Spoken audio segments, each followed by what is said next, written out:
Look at the Kimura from this position. So let's just say Carl is doing no gi, because I'm flying my nose already. I swim my hands inside. Once I try to get Carl's hands on the mat, I'm going to escape my hip.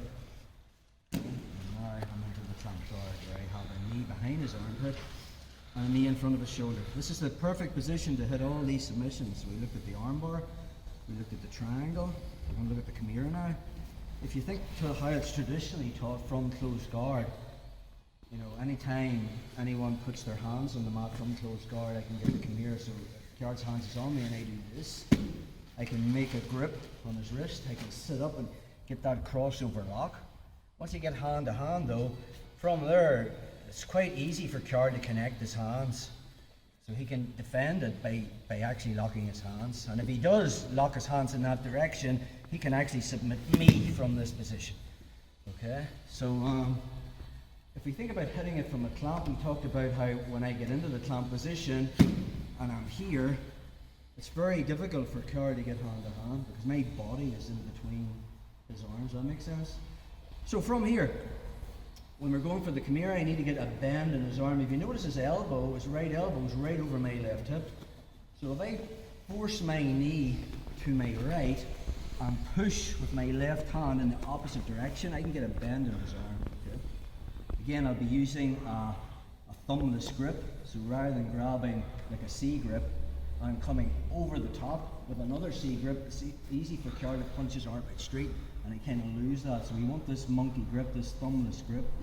So when I come over and I make thumbless grips, and Card tries to straighten his arm, I have a little bit more control. So we talked about also how I want to put tension in this arm. So to get tension in the arm, I'm going to bring his elbow to my armpit.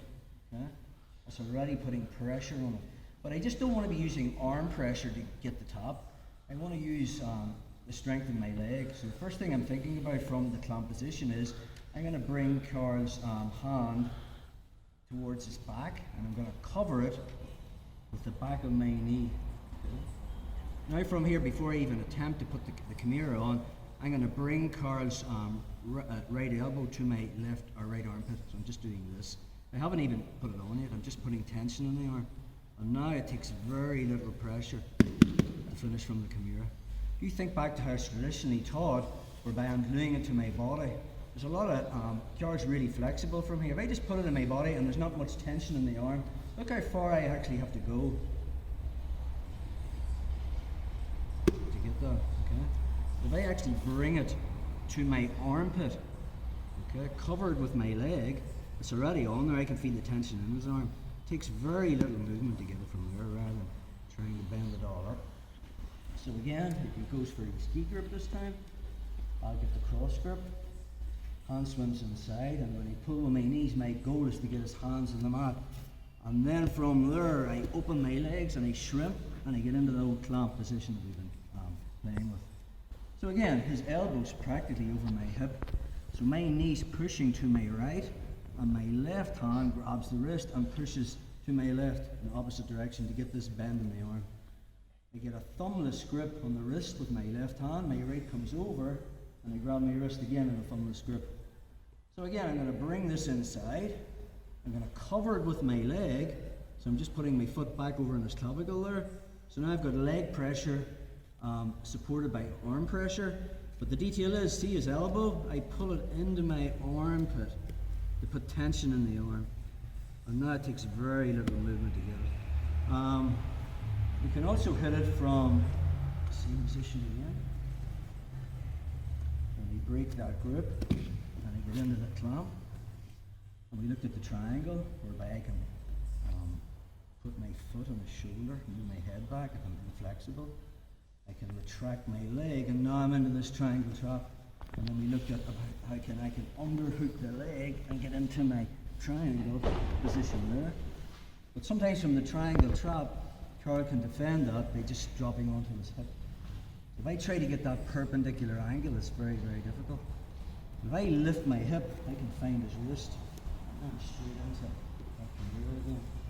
So again, nothing's really changed. I'm just going to lift this hand, put it behind the back of my knee, and cover it with my leg. Okay? And from there I'm bringing that elbow to my armpit, and now it takes very little pressure to get down. So again, so two variations. I can hit it directly from the clamp, or I can hit it from that triangle trap. So once I get into the triangle trap, even if I suck at triangles, I can find that wrist. Once I get the bend in it, okay, and just lift it up, cover it with my leg, okay, and now from there, I'm bringing his elbow to my armpit to put tension in that arm. And it takes very little pressure. Okay, so that's our Kimura from that position. Let's drill, guys.